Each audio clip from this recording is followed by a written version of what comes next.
1533, good luck. So we've not played before, we have no head-to-head score.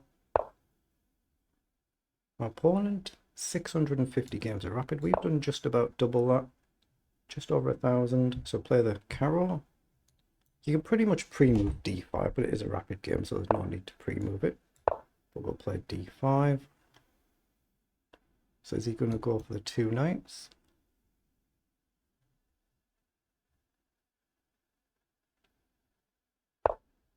He does indeed go for the 2 knights. Now taking is normal, bishop up is normal. I just prefer to play the bishop up line.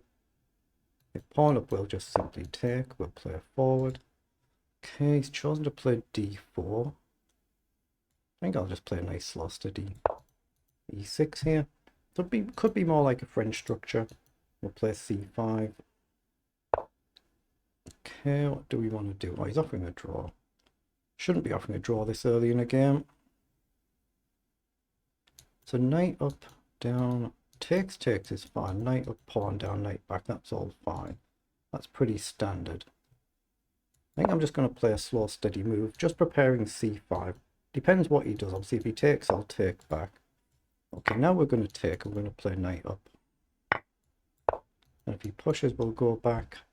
Yeah, a little bit unusual. He offers a draw so early, and then he suddenly starts playing quickly. Is this unreal? He's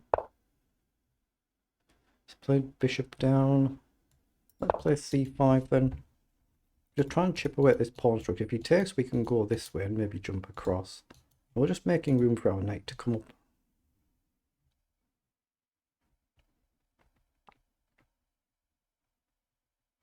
He has obviously got bishop down to guard, but takes. So he has gone that way. So I assume I want to take here, maybe get rid of the bishop and then take here. I think that's the common sense way to go, but you've got the option to drop back if you need it, depending on what he does, if you think you might be making a mistake. So he has gone across. So I think it must be right to take and get rid of the bishop, but he does get this.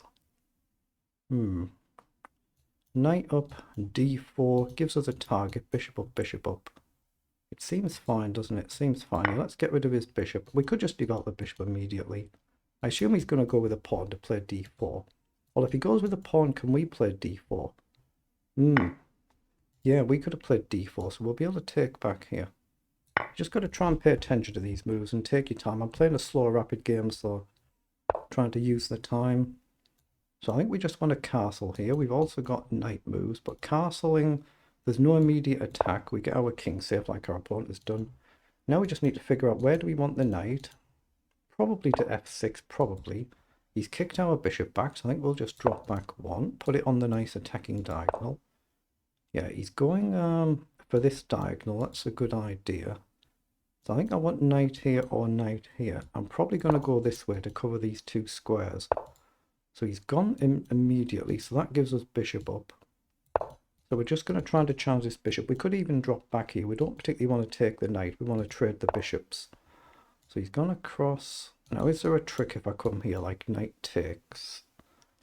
If we just take the bishop, there's no further trick, is there? I don't see it if there is, so I'll just develop my rook. And I'm intending in principle just to drop the bishop back and just try and trade the bishops at some point in time. Take the sting off the diagonal. Maybe queen up's a move as well, but we don't get that. So let's drop the bishop back. We have a check and potentially to come in. He's pushed forward, so he's really launching one actually. Was he giving us a message by offering a draw? Or is that the phone or something? No, it isn't. I thought I heard something ringing, but it wasn't my phone. So what on earth do we do here? If I go up here and he takes, can I go up and attack the queen and the bishop? But he could take the bishop, couldn't he? He could. So I'm going to jump the knight forward. I'm going to allow this and take back, and I'm going to try and put the knight forward, hit the bishop. Yeah, I thought I heard some sort of ring as though it was the phone. It sounded like my landline, but it isn't the landline. That's in the same room where I am.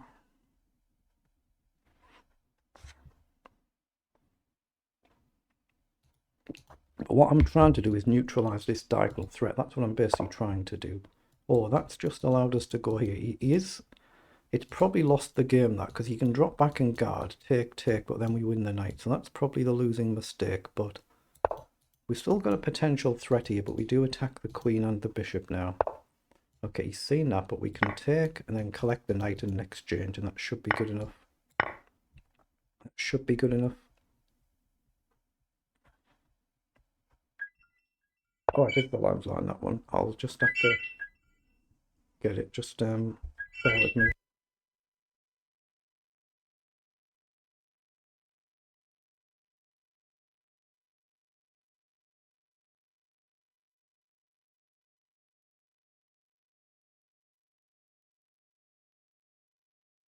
Yeah, it was the 4, and I'll just have to finish the game and then I'll return the call. So what do we do here? We just want to be a little bit careful, not blundering anything stupid. We've got a check. We've got pawn up. We could just take, I guess, actually, couldn't we? We're a clean rook up, so just don't leave the pawn there. He comes forward. I'm going to push the pawn here.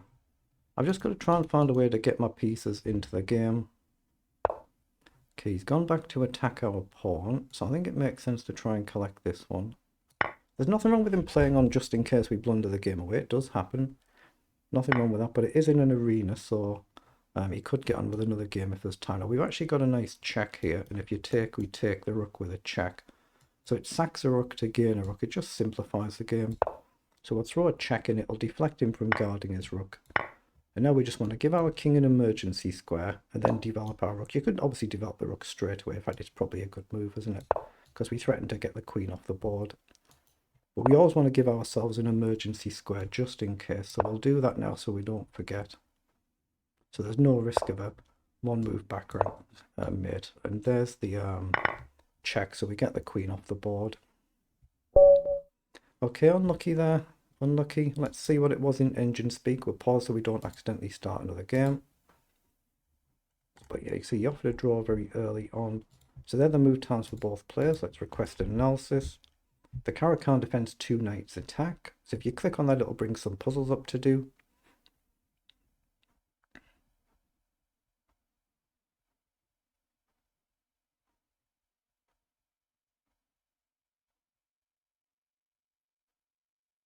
It was a relatively comfortable game, but it doesn't mean I haven't made mistakes, especially in the opening. That's what you're trying to do when you review these, is mainly learn from opening mistakes, and then if there's some sort of chess principles that happen in the game that you're not aware of or you're not too familiar with. So we've certainly played a good end to the game there. So it's been level until first 10 moves, and it's just a blunder. So we played 99 against 90, but not many mistakes from either of us. There's just a fatal mistake there with queen e3. There's a blunder, we can see it in red, so just flick through. So the 2 knights attack and only develop the bishop. e6, go for this sort of French type structure, or the semi-Slav type structure.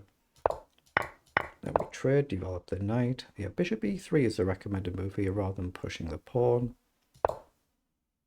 So knight drops back, bishop up. Then we're challenging the pawn. So if he takes, so we take the other pawn. Yeah, queen across right move, but I think I'd still just take here. I think I'd just still take there. So that's actually a blunder. It gives us +2 now. We've managed to play it well enough to convert relatively smoothly. So get the bishop off, grab the pawn. I noticed here, didn't I? If he takes with the pawn, we can just push the pawn up and hit 2 pieces. So he spotted that. And we just drop the bishop back. Now we want to try and neutralize this bishop on this diagonal, dangerous diagonal. So that's what I was basically aiming to do here.